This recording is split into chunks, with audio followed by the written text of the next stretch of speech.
Rizky dari detik.com. Ini terkait dengan selesainya pertemuan Partai Demokrat dengan Golkar ini, apakah capresnya yang diusulkan tetap Anies atau mungkin ada perubahan-perubahan sedikit atau ada goyang-goyang sedikit terkait capres yang diusulkan? Terima kasih. Baik Pak, terima kasih.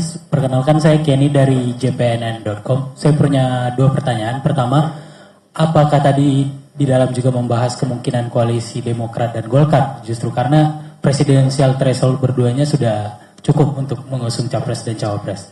Dan yang kedua untuk Mas Ahaye, terkait isu dengan PK Muldoko, itu perkembangannya seperti apa? Apakah akan mengganggu Demokrat ke depannya? Terima kasih.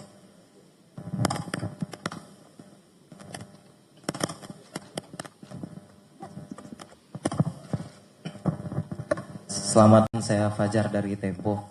Pertanyaan pertama saya tadi, Pak Erlangga sempat menyinggung kalau Demokrat dan Golkar sepakat kalau di Indonesia itu tidak winner takes all gitu. Nah, saya mungkin ingin mendapat penjelasan lebih lanjut terkait hal ini, itu nanti seperti apa ya Pak? Apakah sistem pemilu kita kan proporsional bukan distrik gitu Pak ya? Dan apakah nanti Golkar kan gak punya sejarahnya oposisi Pak ya? Nah, apakah nanti ketika koalisi perubahan itu menang pemilu, Golkar akan membuka diri untuk bergabung dengan Demokrat? Itu pertama Pak. Pertanyaan kedua, setelah pertemuan ini, setelah kemarin P3 mengusung Pak Ganjar dan kemungkinan PAN dikabarkan juga akan mengusung Pak Ganjar, kemungkinan Golkar akan berdiri sendiri. Golkar akan lebih senangnya ke koalisi perubahan atau ke koalisi Gerindra dan PKB Pak? Terima kasih banyak. Silakan mau jawab dulu. Saya dulu. Ya. Terima kasih atas 3 pertanyaan yang disampaikan oleh teman-teman wartawan. Tadi kalau boleh saya mengutip pembicaraan di dalam, Pak Erlangga memulai dengan kata-kata politics is the art of possibility. Dalam politik, seperti juga sebetulnya dalam kehidupan, segala sesuatunya punya kemungkinan. Namun demikian, semangat yang kami jalin tadi adalah sama-sama tentu menghormati posisi dan sikap politik per hari ini. KIB, saya ulangi, Golkar bersama dengan partai-partai politik di Koalisi Indonesia Bersatu, KIB, kemarin juga baru bertemu, sedangkan Demokrat saat ini juga membangun komunikasi yang intensif dengan teman-teman di Koalisi Perubahan, yaitu dengan Nasdem dan PKS. Dan tentunya kami juga telah melakukan komunikasi dan jalinan yang cukup intensif, bisa dikatakan 6 bulan terakhir ini, untuk sama-sama mencari titik temu dan juga kompromi dalam arti bagaimana membangun kebersamaan ke depan. Nah, disinilah tentunya kalau Koalisi Perubahan itu telah menandatangani piagam. Per hari ini itu yang berlaku. Namun demikian, saya sekali lagi menyampaikan kepada teman-teman semua, kehadiran Pak Erlangga dan Golkar ini tentunya menjadi bagian dalam komunikasi yang produktif. Dan kita berharap tentunya ada solusi-solusi bangsa yang bisa kita temukan bersama. Dan itu semua tentu perlu proses dan perlu komunikasi yang juga intensif. Nah, disinilah sebetulnya kita berharap jalinan komunikasi ini juga terus semakin baik. Nah, kemudian kalau ditanya tadi apakah kemudian bisa saling bergabung, ya tadi semua sangat mungkin. Kalau tujuannya baik dan bersama-sama kita ingin melakukan perubahan, ingin melakukan perbaikan terhadap situasi negeri ini, maka sangat diharapkan bersatunya elemen-elemen bangsa, termasuk kekuatan-kekuatan politik. Inilah yang sebetulnya terus kita jadikan basis atau pondasi dalam dialog yang kita lakukan dari waktu ke waktu. Ada berbagai isu yang kita sama punya kepentingan yang sama, tidak ada bedanya. Ada perbedaan-perbedaan penyikapan isu juga biasa. Inilah sebetulnya indahnya demokrasi multipartai. Tapi saya juga tidak berharap terjadi pembelahan yang luar biasa. Tadi Pak Erlangga betul sekali mengingatkan kepada kita semua, jangan sampai pemilu 2024 ini seperti ada pembelahan atau benturan keras antar anak bangsa sendiri.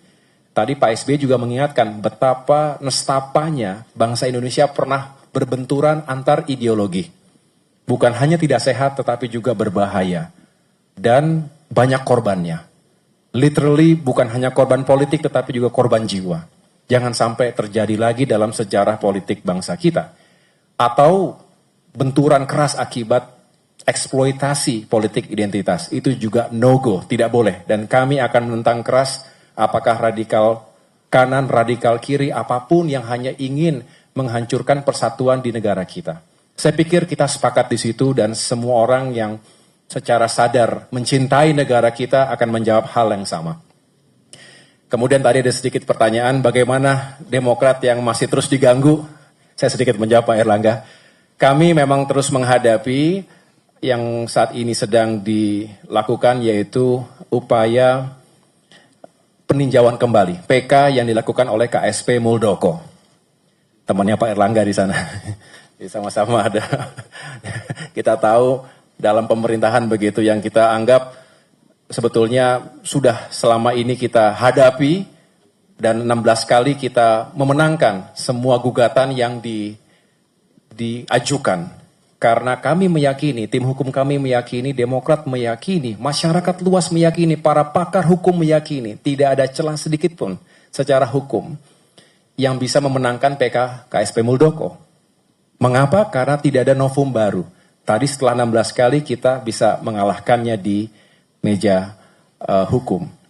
Dengan demikian sebetulnya kami memiliki keyakinan, tetapi sekali lagi ini bukan hanya urusan hukum tapi urusan politik. Sehingga kami tidak boleh lengah dan harus membawa ini ke ruang terang. Jangan sampai ada keputusan-keputusan cepat dilakukan di ruang gelap yang kemudian bukan hanya mengagetkan tetapi juga benar-benar menghancurkan demokrasi kita. Ini bukan hanya pertaruhan Demokrat. Kedaulatannya termasuk bagaimana kita bisa menjadi kontestan dalam pemilu tetapi bagaimana demokrasi bisa dijaga. Saya terima kasih Pak Erlangga yang sejak awal memberikan dukungan moral. Waktu itu saya ingat sekali mengatakan, wah kayak begini-begini nggak boleh terjadi sebetulnya di negara kita. Dan tapi sudah terjadi dan masih terus terjadi. Sehingga saya mendoakan semoga Golkar, Demokrat dan tidak ada partai manapun di Indonesia ini yang kemudian diintervensi, dicoba dirampas kedaulatannya oleh tangan-tangan kekuasaan. Yang sampai dengan hari ini juga masih merajalela. Baik secara politik, secara hukum dan juga secara sosial. Inilah yang harus kita jaga bersama. Saya pikir itu jawaban dari saya. Terima kasih sekali lagi. Sekaligus mengingatkan kepada publik, ini masih berlangsung dan mudah-mudahan kita bisa menghadapinya juga dengan baik. Terima kasih. Terima kasih. Jadi saya jawab yang tadi, the winner take it all. Karena sebetulnya negara kita ini beberapa kali dalam crossroad, dalam persimpangan. Di tahun 6566 kita persimpangan ideologi. Tadi disampaikan juga oleh Bapak SBY, crossroad-nya itu pada saat persimpangan antara ideologi kiri maupun kanan yang mengakibatkan konflik horizontal. Di 98 kita crossroad lagi. Apakah kekuasaan perlu dibatasi atau tidak? Yang akibatnya juga konflik horizontal di masyarakat. Kita tidak ingin ulang itu. Di tahun depan, kita persimpangan jalannya bukan di ideologi, bukan di masalah kekuasaan, tetapi di negara kita. Mampu nggak kita menjadi negara yang lepas dari middle income trap? Menjadi negara yang maju. Tidak banyak negara yang lolos middle income trap. Middle income trap hanya bisa terjadi kalau negara itu pada saat terjadi bonus demografi, perekonomiannya loncat. Nah, Indonesia hanya mempunyai luxuries untuk bonus demografi sampai 2038. Nah, oleh karena itu crossroad ini harus kita lalui. Nah, crossroad ini harus dilalui hanya oleh kerja kita bersama. Tidak bisa satu partai kerja. Atau partai yang nanti menang pemilu kerja sendirian. Itu tidak bisa. Maka kita harus kerja bersama. Contoh negara yang di ASEAN lolos, itu baru Singapura. Contoh negara yang di regional di Asia yang lolos di tahun 2000-an adalah Korea Selatan. Nah, kita diperkirakan dari 4.000 ini bisa masuk 12.000 di tahun 2035. Nah, kalau di tahun 2035 itu ekonomi kita sudah naik 3 kali dari sekarang, bayangkan Indonesia punya ekonomi itu 3 triliun dolar. Kita menjadi nomor 7 di dunia. Apakah ini bisa satu partai saja? Tidak bisa. Karena untuk itu kita butuh seluruh instrumen dari hukum kepada DPR yang nanti juga duduk, itu minimal 70%. Oleh karena itu saya menawarkan Partai Golkar, kita ini dari sekarang, supaya nanti kita tidak dalam tanda petik kagetan. Kita punya PR juga, RPJMN, Rencana Pembangunan Jangka Menengah dan Jangka Panjang sampai 2045, yang harus kita kerjakan sekarang. Apakah ini dikerjakan oleh satu partai atau 2 partai? Ini tidak bisa. Ini harus konsensus kita bersama. Dan saya berharap sama dengan Partai Demokrat dan partai yang lain, RPJP ini bisa selesai sebelum pemilu, sebelum bulan September. Ini kan kerja fast track. Tadi kita bilang ada beberapa PR yang harus dikerjakan. Kalau ini kita kerjakan sekarang, maka calon presiden nanti sudah punya referensi apa yang harus dikerjakan. Kan kita semua ini tergantung capres bikin programnya apa. Tapi lapangannya dan regulasinya harus kita buat. Sehingga kita sepakat tahun 2035 capaian kita berapa, tahun 2045 pada saat kita sebut Indonesia negara maju, itu pendapatan per kapita kita berapa, kemiskinan kita berapa, unemployment kita berapa. Nah ini harus disepakati. Tidak bisa kita cuma langsung aja, ayo kita coblosan, ayo kita kampanye. Tidak, ini kita ingin lebih dalam lagi, karena negara kita sedang mendapatkan perhatian dunia. Sesudah kita berhasil memimpin G20, kita sedang mendapatkan perhatian. Nah momentum ini yang harus kita kerja bersama.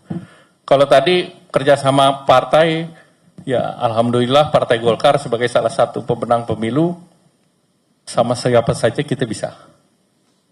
Itulah kita ingin supaya kita inklusif, kita kerjakan apa yang kita mau untuk Indonesia. Mari kita kerja bareng-bareng. Kita berbeda hanya nanti tanggal 14. Sesudah itu kita bareng lagi.